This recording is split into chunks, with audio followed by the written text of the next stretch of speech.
৭১-এর পর আজ পর্যন্ত নির্বাচন কমিশনটাকে আমরা ঢেলে সাজাতে পারিনি। এর জন্য আমি বিশ্বাস করি যারা রাত্রের ভোট উপহার দিয়েছে, যারা প্রশাসনে নির্বাচন উপহার দিয়েছে এবং স্বাক্ষর দিয়েছে যে এটা ঠিক হয়েছে, ওদেরকে বিচার করা উচিত, ওদেরকে বিচারের আওতায় আনা উচিত এবং চরমভাবে যে শাস্তি দেওয়া হয়।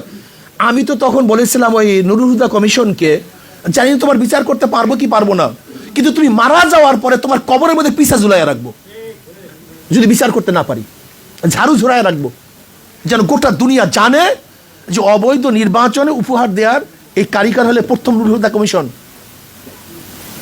এদেরকে ঝাঁটা মারেন, এদেরকে বিচার করেন, সমস্ত চার উন্মোচন করেন।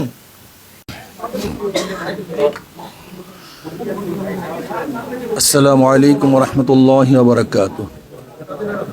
নাহমাদু ওয়া নুসাল্লি আলা রাসূলিহিল কারীম, আম্মা বাদ, ফাআউযু বিল্লাহি মিনাশ শাইতানির রাজীম। বিসমিল্লাহির রহমানির রহিম। ওয়া মা আরসালনাকা ইল্লা রাহমাতাল লিল আলামিন। আল্লাহুম্মা সাল্লি আলা মুহাম্মদ ওয়া আলা আলি মুহাম্মদ।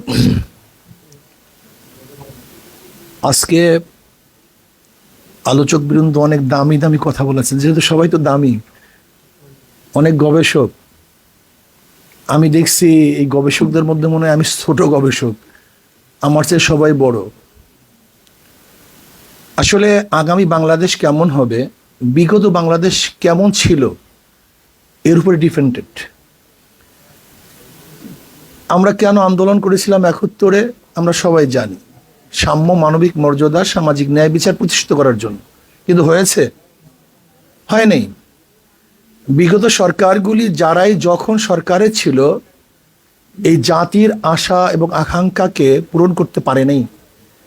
এর জন্য দেখবেন প্রত্যেক শাসক আসার পরই তাদের বিরুদ্ধে আন্দোলন, সমালোচনা শুরু হয়েছে। আবার আন্দোলন করেছি, সাকসেস হয়েছি, আবারও আন্দোলন, আবারও রক্তপাত, আবারও সংগ্রাম, আবারও অবরোধ। কতদিন করব? এর কারণটা কি? আসলে আমি দেখছি মূল কারণ সম্পর্কে আমরা অনেকেই আলোচনা করি না। ধরে নেন আগামী বাংলাদেশ কেমন হবে যদি আওয়ামী লীগের যুব সংগঠন এখানে বৈঠকটা করতো, এর চেয়ে খারাপ কথা একটাও বলতো না। এখানে যে কথাগুলি নিয়ে আসছি এর চেয়ে হয়তো আরো ভালো ভালো কথা বলতো। আচ্ছা, কমিউনিস্টের কোনো যুব সংগঠন যদি এই গোল টেবিল বৈঠক করতো, সেখানে এরকম সুন্দর সুন্দর কথা আসতো। দেখেন, গণতন্ত্রের ব্যাপারে শেখ হাসিনার মুখে যতবার বক্তব্য শুনেছি, গণতন্ত্র রক্ষা করতে হবে, পুনরুদ্ধার করতে হবে, বাস্তবায়ন করতে হবে, এরকম বক্তব্য হয়তো বা অনেকের মুখে আমরা শুনিনি। একজন মানুষ যখন বক্তৃতা করে সে চায় যে মানুষজন আকৃষ্ট হয়, ভালো কথা বলতে পারে। কিন্তু সবচেয়ে মূল প্রশ্ন কোথায়, আমাদের দেশে বড় সমস্যাটা কি? এই সমস্যা সম্পর্কে আমরা আসলে কেউ আলোচনা করি না। আমাদের দেশের সবচেয়ে বড় সমস্যা নীতি ও আদর্শ। নীতি ও আদর্শ সবচেয়ে বড় সমস্যা। আপনি পানি পান করবেন, শুধু কি পানি দেখবেন না পাত্রও দেখবেন?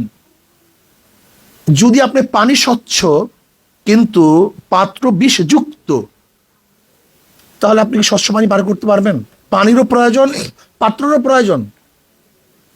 আজকে যারা বাস্তবায়ন করবে আমাদের আইন কানুন, তাদের চরিত্রটা কি? এই যে সমকালের উদাহরণ দিছে আমাদের এক যুবক ভাই, গতদিন তাদের চরিত্র কি ছিল, আজকে তাদের চরিত্র কি? আপনি কি চিন্তা করতে পারছেন সুপ্রিম কোর্টের পুরা বেঞ্চ সরকার পরিবর্তন হওয়ার পরে যদি পরিবর্তন হয়ে যায়, সেই দেশটা কোথায়? যে ইউনিভার্সিটি সর্বোচ্চ বিদ্যাপীঠ, সেখানের ভিসি সহ যদি প্রফেসররা সেখান থেকে রিজাইন দিতে বাধ্য হয়, সেটা দেশটা কোথায়? আমাদের দেশে নীতি ও আদর্শ কোনো চর্চা হয় না, শুধু গবেষণা হয়। প্রয়োজন হলে নীতি ও আদর্শ পরিবর্তন করা। যদি নীতি ও আদর্শ পরিবর্তন না করেন তাহলে অবস্থাটা কেমন হবে? একজনের নাম এ, একজনের নাম বি, একজনের নাম সি, তিনজনই চোর, ক্ষমতায় আছে এ, সে কি করবে? হটাও এ বসাও বি, সে কি করবে? হটাও বি বসাও সি, সে কি করবে? আমরা খালেদা জিয়াকে, তারেককে দেশ থেকে, এই ক্ষমতার থেকে তাড়ালাম কেন? তখন শুধু শুনতাম, পত্রিকায় দেখতাম হাওয়া ভবন, হাওয়া ভবন, হাওয়া ভবন। ট্রান্সফার কেস, খাম্বা কেস, দুর্নীতি, চুরি, ডাকাতি, পত্রিকায় প্রতিদিন আসতে হেডলাইনে এত টাকা চুরি হয়েছে, এত টাকা ঘুষ হয়েছে, এত টাকা বাণিজ্য হয়েছে। আওয়ামী লীগের আমলে একই দেখছি। যদি আবারও সেই বিএনপিকে ক্ষমতা আনার জন্য আমাদের দেশের শিক্ষিত সমাজ, নীতিবান সমাজ কথা বলে, তাহলে আমরা তাদেরকে কি বলতে পারি? আমাকে বলুন, আমরা কি বলতে পারি? 5ই আগস্টের পরে যারা হত্যা করলো, গুম করলো, খুন করলো, চুরি করলো, ডাকাতি করলো, যারা চাঁদাবাজি শুরু করলো, তাদেরকে যদি আবার কোনো শিক্ষিত সমাজ, নীতিবান আদর্শবান মানুষ সাপোর্ট করে, তাকে আমি কি বলতে পারি? আমাকে বলুন তো, আমি কি বলতে পারি? আমি বিশ্বাস করি আমাদের সবচেয়ে বড় অভাব হলো নীতি ও আদর্শের। চরিত্রবান মানুষ নেই, আদর্শবান মানুষ নেই। দেখবেন আমার এক ভাই বললেন, এ দেশটা বিভিন্ন আদর্শের মানুষের বসবাসের স্থান। কি বলি? মুসলমান, হিন্দু, খ্রিস্টান, বৌদ্ধ, কিন্তু তখন কিন্তু পার্সেন্টেজ হিসাব করি না। মুসলমান, হিন্দু, বৌদ্ধ, খ্রিস্টান বলার সময় সবাই সমান, কিন্তু কেউ কি চিন্তা করছি পার্সেন্টেজ আর কি?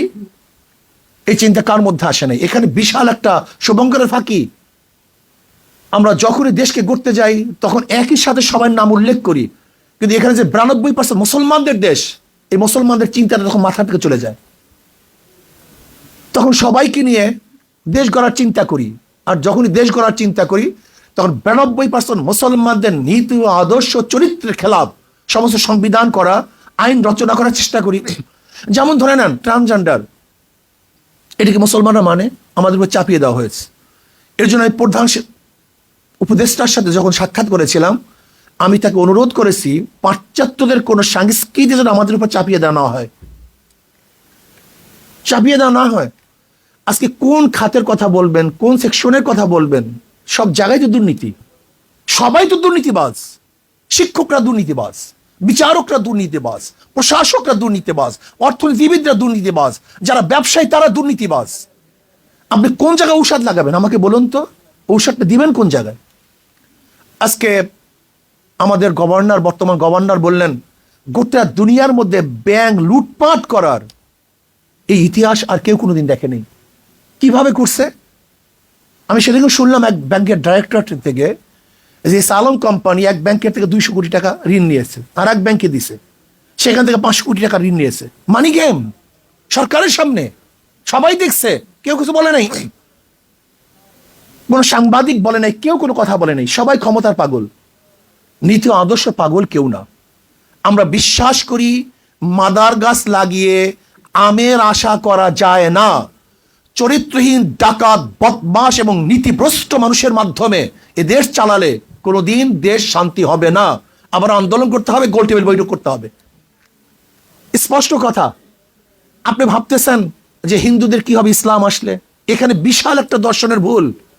হিন্দুরা চায় কি? শান্তি, মুক্তি, তাদের অধিকার। যদি ইসলাম তাদের মুক্তি, তাদের অধিকার দিতে পারে, তাই ইসলাম নিয়ে আপনার ফুবিয়া কেন?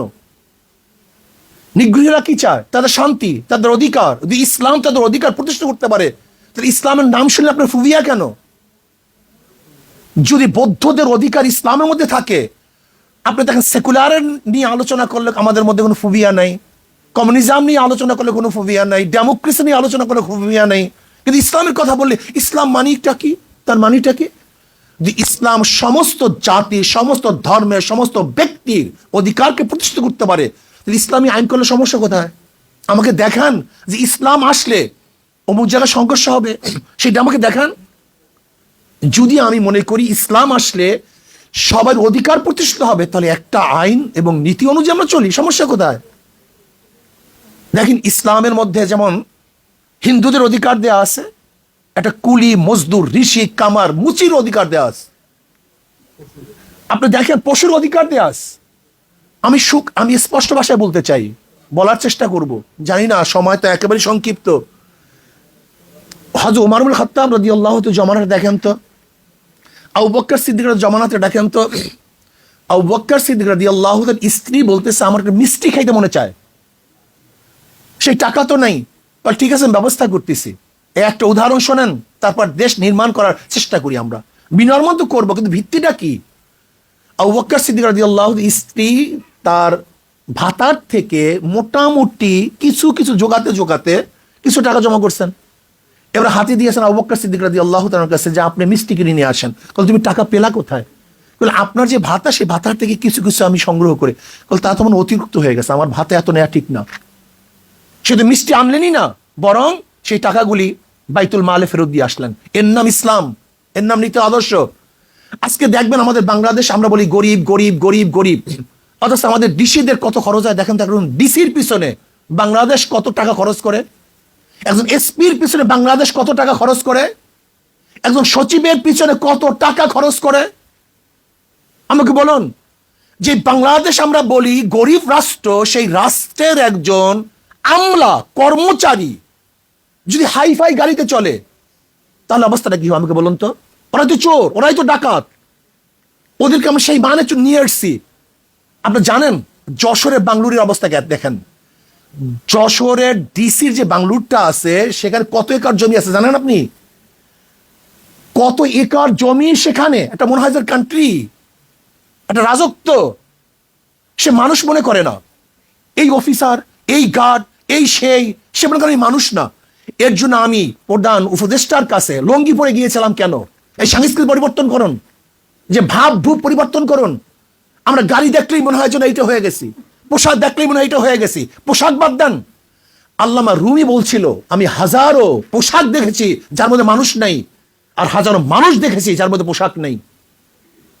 আমরা সম্পূর্ণ আর্টিফিশিয়াল হয়ে গেছি, আমাদের মূল লক্ষ্য উদ্দেশ্য তো অনেক দূরে চলে গেছে। আজকে বাজেটের বেশি চলে যায় কোথায় দেখেন তো? জনগণের কল্যাণে বেশি যায় না প্রশাসনকে পালার জন্য বেশি যায়? আমাকে দেখান আপনি। আজকে শিক্ষা খাতের বাজেট কোথায়? আজকে চিকিৎসা খাতের বাজেট কোথায়? আজকে অন্ন বস্ত্র বাসস্থানের বাজেট কোথায়? আর দেখেন আর্মিদের বাজেট কত, দেখুন আজকে প্রশাসনের বাজেট কত, চুরি কত, ডাকাতি কত। এগুলি পরিবর্তন করতে হবে। মনে করতে হয় প্রত্যেকটা প্রশাসনের লোক এদেশের কর্মচারী, তারা চাকুরিজীবী। চাকুর মানে চাকুরগিরি করে যে জীবিকা নির্বাহ করে তার নাম চাকরিজীবী। আইনজীবী যে আইন ব্যবসা করে জীবিকা নির্বাহ করে তা আইনজীবী। বুদ্ধিজীবী যে বুদ্ধি বিক্রি করে নিজের পেটটাকে চালায় সে হলো বুদ্ধিজীবী। আর চাকুরিজীবী যে চাকরগিরি করে জীবিকা নির্বাহ করে সে হলো চাকরিজীবী। কাজে আমরা জনগণ মালিক, সমস্ত রাষ্ট্রের যারা কর্মচারী তারা আমাদের গোলাম, আমাদের অধীনস্থ, আমাদের চাকর। কিন্তু তাদের ভাব দিয়েছে কি এখন জনগণ হয়ে গেছে গোলাম, আর যারা আমাদের কর্মচারী তারা হয়ে গেছে মালিক। এটা হবে কেন? এটা হতে পারে না। ওমর ইবনে খাত্তাব রাদিয়াল্লাহু তাআলা আনহু এর জন্য নিজে মাটির মধ্যে শুয়ে থাকতেন। নিজের ইন্তেকালের পর 17টা জামার মধ্যে তালি পাওয়া গেছে, 17টা তালি। অর্ধজাহানের বাদশা, পোশাক সারুন, ভাবভূত সারুন, জনগণের কল্যাণে চলে আসুন, আদর্শ এবং নীতি অনুযায়ী চলার চেষ্টা করুন। আমি বিশ্বাস করি নীতি আদর্শ অনুযায়ী যদি চলি, গোটা দুনিয়ার মধ্যে শ্রেষ্ঠ কান্ট্রি বাংলাদেশ। আমি এর চেয়ে ভালো কোনো কান্ট্রি দেখে বিদেশে বহু জায়গায় ঘোরাফেরা করেছি, যেখানে একটা গাছ লাগাবার জন্য হাজার হাজার টাকা বরাদ্দ হয়, আর বাংলাদেশে পাখি পায়খানা করলে সেখানে গাছ জন্ম নেয়। যদি জোয়ারের মধ্যে কোনো গাছ চরের মধ্যে ঠেকিয়ে দেয় সেখানে বাগানের সৃষ্টি হয়। আমাদের দেশের মধ্যে এত শিক্ষিত সমাজ গোটা দুনিয়ার মধ্যে নেই। আজকে দেখবেন একটা ছেলে যদি কোনো প্ল্যান বানায় তাকে আমরা জেলের মধ্যে ঢুকায় রাখি, তার ব্রেনের গুরুত্ব দেই না। অথচ যদি বিদেশ হতো, আমাদের হাজারো ছেলেরা আমরা দেখছি এইটা বানায় সেইটা বানায়, যখনই বানাতে যায় তখন তাকে কি করি, এই জঙ্গি, জেলে ঢুকায় রাখি, তার ব্রেনের গুরুত্ব দেই না। বাংলাদেশের মধ্যে এত ব্রেনি লোক গোটা দুনিয়ার মধ্যে নেই। ক্যামব্রিজ অক্সফোর্ডে আপনি দেখবেন, এমনকি হার্ভার্ডের মধ্যে ভালো রেজাল্ট করে বাংলাদেশের ছাত্ররা, সবচেয়ে ভালো রেজাল্ট করে। এই ব্রেনকে মূল্যায়ন করি না, এদেরকে গুরুত্ব দেই না, এদের নিয়ে ভাবি না। সবাই ক্ষমতা কেন্দ্রিক চিন্তা করি, দেশ কেন্দ্রিক কেউ চিন্তা করি না। আসুন আমরা সম্মিলিত ভাবে নীতি আদর্শ ভ্রষ্ট যারা বিগত দিনে চুরি করেছে, ডাকাতি করেছে, দেশকে লুটপাট করেছে, ওদেরকে প্রতিহত করি। দেশকে আদর্শ ভিত্তিক মানুষ দিয়ে সাজাবার চেষ্টা করি, ইসলাম অনুযায়ী সাজাবার চেষ্টা করি। আসুন আজকে দেখেন মিথ্যা মামলা শুরু হয়ে গেছে, মিথ্যা মামলা শুরু হয়ে গেছে। যদি আওয়ামী লীগকে অপবাদ দিয়ে মিথ্যা মামলা দিছে, তাহলে আজকেও যদি মিথ্যা মামলা দাও তা আওয়ামী লীগের দোষটা কোথায় আমাকে বলুন? আওয়ামী লীগ কি করছে? চাঁদাবাজি করছে। আজকেও যদি চাঁদাবাজি করি তা আওয়ামী লীগের দোষটা কোথায়? আওয়ামী লীগ জুলুম করছে, অত্যাচার করছে, আজকেও যদি জুলুম অত্যাচার করি তা আওয়ামী লীগের দোষটা কোথায়? আমি চাই না কোনো আওয়ামী লীগ করার কারণে কাউকে জ্বালিয়ে দেওয়া হোক, কারোর অফিসকে ভেঙ্গে চুরে তছনছ করা হোক, আওয়ামী লীগ করার কারণে তার মিল ইন্ডাস্ট্রিজকে জ্বালিয়ে দেওয়া হোক। এইটা আমি চাই না। আমি চাই যে অন্যায় করছে তার বিচার হোক, কিন্তু যে অন্যায় করে না, সে যে দলের হোক না কেন, সে আমার শত্রু হোক না কেন, তার বিচার করা যাবে না, তার উপর জুলুম করা যাবে না। এই জুলুম মুক্ত এক দেশ আমরা করতে চাই, প্রত্যেকের অধিকারকে প্রতিষ্ঠিত করতে চাই। আমরা এখন জুলুম করতেছি, হাজারো মামলা হচ্ছে, নিরাপদ মানুষের বিরুদ্ধে মামলা হচ্ছে। তাই সে আওয়ামী লীগ করুক, সে নিরাপরাধ, সে ভালো, তার নামে মামলা দেবো কেন? তাহলে আপনিও যখন ক্ষমতা পরিবর্তন হবে, তা আপনার নামে তো মামলা দিবে। এই সংস্কৃতি চলবে কেন? আমরা চাই প্রাইম মিনিস্টার রাস্তায় হাঁটবে, কেউ কাউকে বলবে না। বিশ্বাস করেন, যখন সেফটি আইন করছে শেখ পরিবারের জন্য, তখন আমি বলছি এদেশের জনগণ অসেফটি, তারা নিরাপদ না। যদি তারা নির্বোধ হতো, তাহলে শেখ পরিবারের জন্য সেফটি আইন করার প্রয়োজন হইতো না। যেহেতু তারা জুলুম করবে, অত্যাচার করবে, এর জন্য শেখ পরিবারের জন্য সেফটি আইন করা হয়েছে। এই সেফটি আইনটা এনে আর দেখতে চাই না। আমরা চাই না কোনো মন্ত্রী যাবে, কোনো প্রাইম মিনিস্টার যাবে, তাদের জন্য রাস্তা এক সেকেন্ডের জন্য বন্ধ দেখতে চাই না। স্পেশালি একজন সাধারণ জনগণ যেইভাবে বরাদ্দ পাবে, সরকারি কর্মচারীরা তার চেয়ে কোনো বেশি বরাদ্দ পেতে পারবেন না। হযরত আবু বকর সিদ্দিক রাদিয়াল্লাহু আনহু খেলাফতে বসার পরে কাপড়ের গাঁটটি নিয়ে বাজারে যাইতেছিলেন। শোনেন, ইসলাম সম্পর্কে আমরা অনেকেই জানি না। ইসলামী ফুবি আমাদেরকে পাগল করে ফেলছে, আমাদের ব্রেনকে ধ্বংস করে ফেলছে। কাপড়ের গাঁটটি নিয়ে বাজারে যাইতেছেন। ওমর ইবনে খাত্তাব রাদিয়াল্লাহু বললেন, ভাই আবু বকর কোথায় যান? কলে বাজারে যাই ব্যবসা করার জন্য। পেট চালাবো কিভাবে, খাবো কিভাবে? কলে গোটা জাতির বোঝা আপনার কাঁধের উপরে, আর আপনি যান ব্যবসা করার জন্য। কলে খাবো কি? কল ঠিক আছে, বাইতুল মাল থেকে আপনার জন্য কিছু ভাতা নির্ধারণ করি। একজন সাধারণ মানুষ চলার জন্য যেই ভাতার প্রয়োজন ছিল, ঠিক ওই পরিমাণে ভাতা নির্ধারণ করা হয়েছে, এর চেয়ে বেশি না।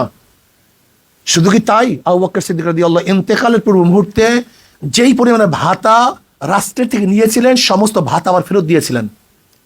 আর আজকে আমরা রাষ্ট্রের সম্পদকে কি মনে করি?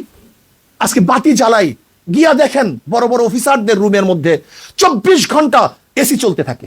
তোমার বাবার টাকা, তুমি কার টাকা দিয়ে এসি চালাও 24 ঘন্টা? তুমি পাজরো গাড়িতে চলো, মার্সিডিজ গাড়িতে চলো, কার টাকা দিয়ে চলো? এই খয়রাতি ভিক্ষুক। আজকে হাজারো ভিক্ষুক মানুষ, বিধবা, মিসকিন, এতিম, তাদের টাকা দিয়ে তুমি গাড়ি বাড়ি, এসি, অমুক তমুক, তোমার নিজের টাকা দিয়ে হেলিকপ্টার কিনো, তুমি প্ল্যান করো তোমার টাকা দিয়ে, এটা তোমার ব্যক্তিগত টাকা। কিন্তু রাষ্ট্রের একটা টাকা অপচয় হোক, এটা আমরা চাই না। একটা টাকা চাই না, বসা হোক, এটা আমরা চাই না। রাষ্ট্রের প্রত্যেক কর্মচারীকে দেশের অবস্থার আলোকে বাজেট করতে হবে দেশের আলোকে। এই জন্য আসুন, যদি আমরা পিআর সিস্টেমে নির্বাচন করি, তাহলে দেখা যায় কমপক্ষে ভালো মানুষগুলি সেখানে আসার সম্ভাবনা আছে। আজকে আপনি নির্বাচন করতে যাবেন, যার টাকা নেই তাকে কেউ ভোট দেবে না। সব সংস্কৃতি পরিবর্তন হয়ে গেছে। আসবে কিভাবে ভদ্র মানুষগুলি? ক্ষমতা আসবে কিভাবে ভদ্র মানুষগুলি? আমার তো টাকা নেই, আমি তো হাজার হাজার টাকা চুরি করি নেই, আমি কিভাবে একটা ভোট 5,000 টাকা দিয়ে কিনবো? আমাকে বলুন তো, আমার দ্বারা সম্ভব কিভাবে? আজকে যারা লুটপাট করেছে, এদেরকে ভোট থেকে চিরজীবনের জন্য বয়কট করতে হবে। এরা ভোটে আসতে পারবে না। যাদের দ্বারা চুরি প্রমাণিত হয়েছে, অবৈধ সম্পদ প্রমাণিত হয়েছে, এই দল এবং এই ব্যক্তি কোনো অবস্থাতেই নির্বাচন অংশগ্রহণ করতে পারবে না। ভালো লোকগুলি, আদর্শবান লোকগুলি, নীতিবান লোকগুলি ক্ষমতা আসবে কিভাবে? পেশি শক্তির মাধ্যমে। এর জন্য আসুন, আদর্শবান এক রাষ্ট্র গড়ি, যেখানে ইসলাম দেশ এবং মানবতার কল্যাণ হবে। ইসলাম দেশ মানবতার কল্যাণ হবে, সমস্ত নাগরিক অধিকার প্রতিষ্ঠিত হবে, যেখানে মুসলিম, হিন্দু, বৌদ্ধ, খ্রিস্টান, রিচি, চামার, কামার, মুসি, তাঁতি, মেতর সহ প্রত্যেকটা নাগরিক অধিকার প্রতিষ্ঠিত করতে পারবো। সেই অধিকার এবং সেই আদর্শ হলো একমাত্র ইসলামের মধ্যে। কাজে এত ঝামেলার দরকার নাই। Secularism, socialism, capitalism, communism, democracy, সব বাদ দেন। 92% মুসলমানের মেজরিটি মাস্ট বি গ্রান্টেড হিসাবেও ইসলামী হুকুমত যদি কায়েম করেন, তাহলে ইনশাল্লাহ আশা করি প্রত্যেকটা মানুষের অধিকার বাস্তবায়ন হবে। আসুন আমরা সবাই মিলে মিশে নীতি ও আদর্শ ভিত্তিক এক আদর্শ আমরা কায়েম করি। প্রধান নির্বাচন কমিশন পদত্যাগ করেছেন। দেখেন, 71-এর পর আজ পর্যন্ত নির্বাচন কমিশনটাকে আমরা ঢেলে সাজাতে পারিনি।